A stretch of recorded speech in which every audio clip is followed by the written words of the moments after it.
Hello everyone, myself Nand Kishore, Assistant Professor, Faculty of Commerce, Model College, Kharsawa, affiliated to Kolhan University, Chaibasa. आज chapter है redemption of debenture. इसके पहले वाले chapter में issue of debenture के बारे में बताया गया था। आज हम लोग स्टार्ट करेंगे रिडम्पशन ऑफ डिबेंचर। स्लाइड में आते हैं। Redemption of debenture, what it means. Redemption of debenture means discharge of liability of debenture, यानी डिबेंचर को इश्यू करने से जो लाइबिलिटी अराइज हुई उसको पे ऑफ करना ही कहलाता है redemption of debenture. Second point है major issues regarding redemption of debenture. क्या क्या इश्यूज होते हैं। First, time of redemption. Redemption का टाइम कब होगा।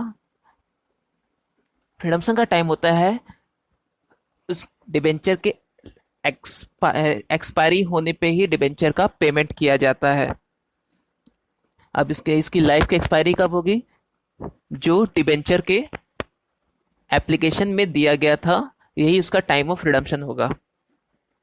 सेकेंड और पॉइंट है कंप्यूटेशन ऑफ अमाउंट, यानी कि कितना अमाउंट पे करना होगा।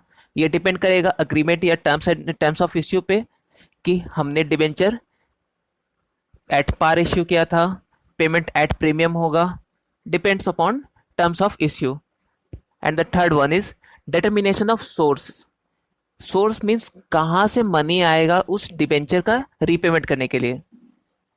B adequate to discharge the liability. Thus, there are various sources of funds which are may be used according to convenience and requirements. बहुत सारे सोर्सेस हैं जैसे कि out of capital, out of profit और fresh issue. इसके बारे में हम लोग आगे पढ़ेंगे। अगले स्लाइड में चलते हैं। Sources of fund for redemption आ ही गया। सोर्सेस सबसे पहला है out of capital. Out of capital means when company is not using profit to create DRR, यानी कि debenture redemption reserve is called redemption out of profit. Company अपने debenture का रिडम्पशन करने के लिए अगर प्रॉफिट का यूज नहीं करती है डीआरआर बनाने के लिए तो वो कहलाता है out of capital. As per SEBI regulation a company can't redeem its debenture purely out of capital, यानी कि 100% कैपिटल का यूज हम लोग नहीं कर सकते हैं। A company has to set aside 25% of face value of debenture to be redeemed from profit by creating DRR, यानी कि 75% तक अमाउंट ही हम लोग कैपिटल से यूज कर सकते हैं। अभी कैपिटल से यूज कैसे होगा। Liability is equal to assets, यानी कि हर लाइबिलिटी किसी ना किसी एसेट्स को शो करता है। तो कैपिटल के थ्रू कितने सारे एसेट्स होते हैं, यानी यदि अगर हम किसी एक एसेट को सेल कर रहे हैं दैट मीन्स हम लोग रिडीम कर रहे हैं कैपिटल से। Out of profit, point number 2, when an amount equal to 100% to the face value of debenture is transferred from profit to DRR is called redemption out of profit. First case में क्या हो रहा था, 25% ही transfer कर रहे थे DRR में, लेकिन जब आउट ऑफ प्रॉफिट करेंगे तब ट्रांसफर होगा कितना, 100%। कि क्वेश्चन में क्लियरली मेंशन किया जाएगा कि डिबेंचर आपका आउट सोर्सेस क्या है, आउट ऑफ कैपिटल है या आउट ऑफ प्रॉफिट है। And the last one is fresh issue.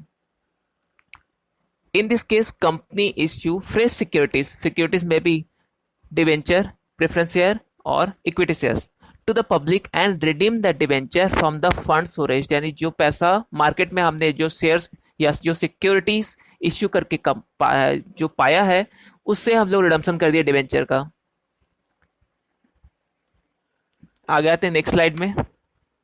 Statutory provisions related to redemption.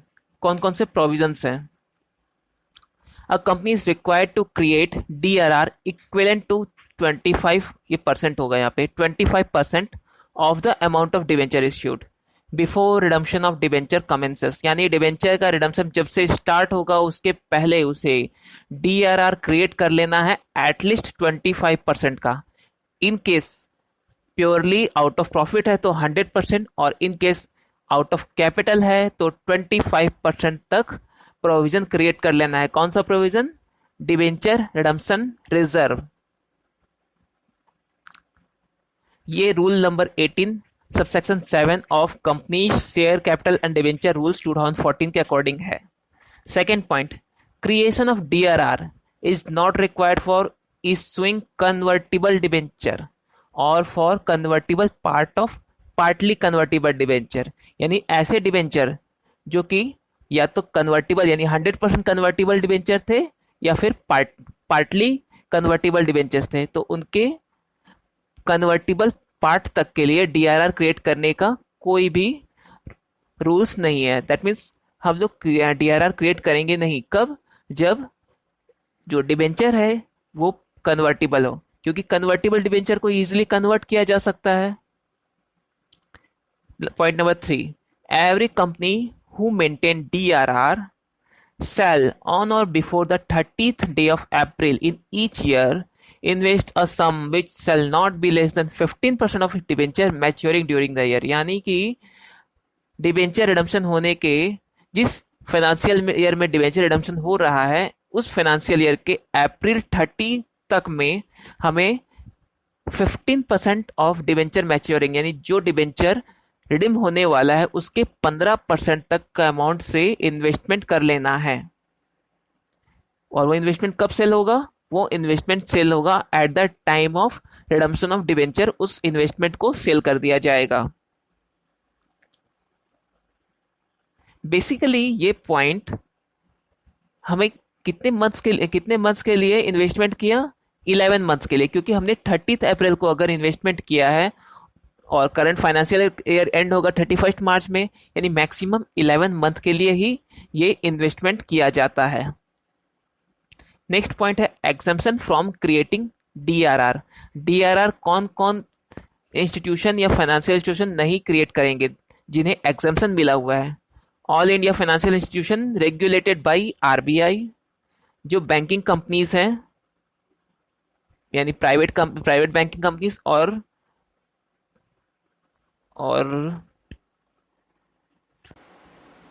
Public banking companies, इन्हें एग्जम्प्ट किया गया है डीआरआर का क्रिएशन से। फिर point number 3, non banking financial corporation यानी NBFCs and other financial institution, यानी फाइनेंशियल इंस्टीट्यूशन जो भी होंगे उन्हें अपने डिबेंचर का रिडम्पशन करने के लिए डीआरआर का क्रिएशन की जरूरत नहीं होगी। Clear? Next slide, method of redemption. Debenture का रिडम्पशन कैसे करेंगे, उसमें मेथड्स कौन कौन से हैं? पहला मेथड है लंप सम मेथड। लंप सम का मतलब होता है एक बार में, फुल एंड फाइनल। इस मेथड के अनुसार जितने भी डिबेंचर का रिडम्पशन होना है उन्हें एक साथ फुल पेमेंट कर दिया जाए। यानी कि हमने एक डिबेंचर इश्यू किया था 10 ईयर्स के लिए 10 लाख का, 10 साल पूरे हो गए, 10वें साल को हमने 10 लाख के डिबेंचर का रिडम्पशन कर दिया एक साथ। That is called lump sum method. इस मेथड का नॉर्मली यूज सभी करते हैं, कब? जब अमाउंट ऑफ डिबेंचर कम हो। लेकिन अगर अमाउंट ऑफ डिबेंचर ज्यादा है और एक साथ सबका पेमेंट किया जाए तो कंपनी को लिक्विडिटी का क्राइसिस हो सकता है। इसलिए लंप सम मेथड वहीं पे अप्लाई होता है जहां पे अमाउंट ऑफ रिडम्पशन बहुत थोड़ा सा हो या फिर कंपनी के पास फंड के सोर्सेस ज्यादा हो। Second number, drawing of odd lots. Debenture redeemed in installment by selecting by drawing a lot annually. इसमें क्या होता है कि छोटे छोटे लॉट्स बनाए दिए जाते हैं, या तो इक्वली होते हैं या अनइक्वल होते हैं।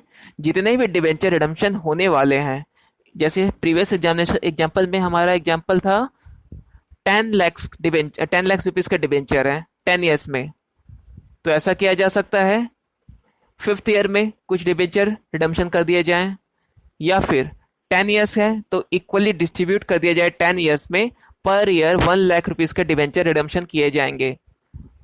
तो ये इंस्टॉलमेंट बेसिस पे हो गया। फर्स्ट ईयर 1 लाख हो गया, सेकंड ईयर 2 लाख, इस तरह से एक करके सारा डिबेंचर 10th ईयर के एंड में हमारे पास कोई भी डिबेंचर का पेबल अमाउंट नहीं होगा, सारी लाइबिलिटी खत्म हो जाएगी। ये कहलाता है हमारा इंस्टॉलमेंट सिस्टम या फिर drawing of odd lots. Number 3, purchase of own debenture. एक कंपनी चाहे तो अपनी खुद के डिबेंचर को भी परचेज कर सकती है मार्केट से। Discharging the liability bye purchasing own debenture in open market. Open market के थ्रू कोई भी कंपनी अपने डिबेंचर को परचेस कर सकती है, बशर्ते आर्टिकल ऑफ एसोसिएशन इसकी इजाजत दें। अगर नहीं दे रहे हैं तो उसे अपडेट किया जा सकता है, अमेंडमेंट किया जा सकता है। ओन डिबेंचर का केस में दो सब क्लॉज बोल सकते हैं आ सकता है। पहला, ओन डिवेंचर परचेस करके रखे जा सकते हैं तुरंत कैंसिल करने के लिए, या फिर वो एज ए इन्वेस्टमेंट रखे जा सकते हैं। इसके बारे में और थोड़ा सा लंबा टॉपिक है जो आने नेक्स्ट वीडियो में मैं बताऊंगा। And the last one is conversion. Conversion means debenture को हम लोग कन्वर्ट कर लिए हैं, किस में? शेयर्स में, इक्विटी शेयर्स में, प्रेफरेंस शेयर्स में, या फिर दूसरे किसी डिवेंचर में। अब दूसरे किसी डिवेंचर में करने का प्रॉफिट क्या होगा? प्रॉफिट ये होगा कि अगर हमने इन पास्ट डिवेंचर इश्यू किए थे 15% रेट ऑफ इंटरेस्ट से, और currently market rate of interest है 12%, तो हम लोग 3% एक्स्ट्रा पे कर रहे हैं। तो इस केस में अगर कंपनी अपने सारे डिवेंचर को रिडीम कर दे और फिर से फ्रेश इश्यू करे, तो इसे बेनिफिट हो सकता है, 3% का बेनिफिट होगा। तो कन्वर्सन के थ्रू डिवेंचर का रिडम्पशन करने में डिवेंचर को इक्विटी या प्रेफरेंस शेयर में कन्वर्ट भी किया जा सकता है। इक्विटी में करने से हमें रीपेमेंट नहीं करना होगा इन फ्यूचर, और प्रेफरेंस शेयर में करेंगे तो हमें इन फ्यूचर उसे रीपेमेंट करना पड़ेगा। क्लियर? नेक्स्ट स्लाइड खत्म हो गया। ओके, इसके बाद का वीडियो नेक्स्ट स्लाइड में। इस वीडियो से रिलेटेड कोई भी क्वेश्चंस हो आपके पास तो मेरे वीडियो में कमेंट कीजिए। ओके।